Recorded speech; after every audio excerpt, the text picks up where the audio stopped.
खुश रहने के लिए हमें भी एक दूसरे की कमियों के प्रति आंखें बंद कर लेनी चाहिए और उन कमियों को नजरअंदाज कर देना चाहिए। नमस्कार दोस्तों, मेरा नाम प्रकाश डसिला है और आज मैं आप लोगों को एक बहुत अच्छी कहानी सुनाने जा रहा हूं।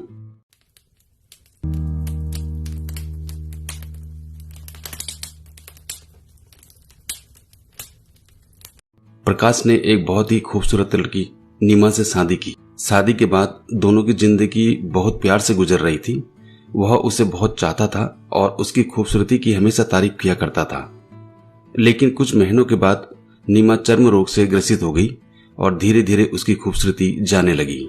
खुद को इस तरह देख नीमा के मन में डर समाने लगा कि यदि वह बदसूरत हो गई तो उसका पति उससे नफरत करने लगेगा और वह उसकी नफरत बर्दाश्त नहीं कर पाएगी। इस बीच एक दिन प्रकाश को किसी काम से शहर से बाहर जाना पड़ा।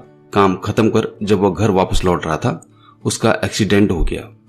एक्सीडेंट में उसने अपनी दोनों आंखें खो दी, लेकिन इसके बावजूद भी उन दोनों की जिंदगी सामान्य तरीके से आगे बढ़ते रही। समय गुजरता रहा और अपने चर्म रोग के कारण नीमा ने धीरे धीरे अपनी खूबसूरती पूरी तरह से गंवा दी। वह बदसूरत हो गई, लेकिन अंधे पति प्रकाश को इस बारे में कुछ भी पता नहीं था, इसलिए इसका उनके खुशहाल विवाहित जीवन पर कोई प्रभाव नहीं पड़ा और वह उसे उसी तरह प्यार करता रहा। एक दिन नीमा की मौत हो गई। प्रकाश अब अकेला हो गया था। वह बहुत दुखी था। वह उस शहर को छोड़कर जाना चाहता था। उसने अंतिम संस्कार की सारी क्रियाविधि पूर्ण की और शहर छोड़कर जाने लगा।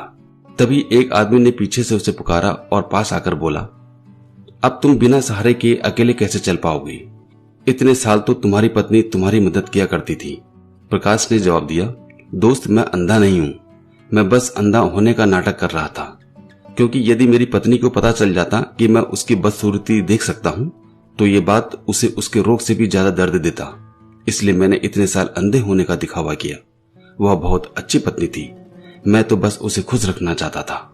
इसलिए दोस्तों, खुश रहने के लिए हमें भी एक दूसरे की कमियों के प्रति आंखें बंद कर लेनी चाहिए और उन कमियों को नजरअंदाज कर देना चाहिए।